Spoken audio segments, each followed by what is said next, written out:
একদিন জঙ্গলে বাঘ মামা ও সিংহ মামা দুজনে গল্প করতে করতে জঙ্গলের এই প্রান্ত থেকে ও প্রান্তে যাচ্ছিল।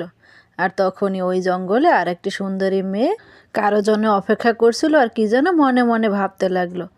কিছু তো একটা ভাবছিল ওই মেয়েটা জঙ্গলে গিয়ে। আর তখনই সিংহ মামা আর বাঘ মামার গর্জন শুনতে পায়। বাঘ মামা সিংহ মামাকে বলছে, দেখ দেখ আমাদের শিকার আজ আমরা পেয়ে গেছি। এটা শুনে মেয়েটা তো সেই ভীষণ ভয় পেয়ে গেল, কি করবে ভাবতেই পারছে না। সিংহ মামা বলে উঠলো, আমি আগে খাবো। বাঘ মামা বলল, না আমি আগে খাবো। এই নিয়ে তাদের মাঝে তর্কাতর্কির এক পর্যায়ে গিয়ে ভীষণ মারামারি লেগে যায়।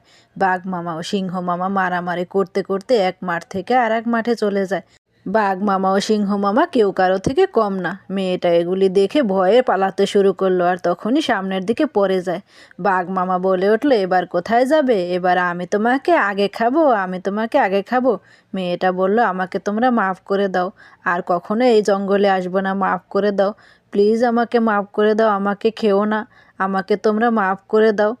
এই কথা শোনাতে বাঘ মামা বলল, ঠিক আছে, যা এখান থেকে এখনই চলে যা, এখানে দাঁড়িয়ে থাকলে আমরা তোকে খেয়ে ফেলবো।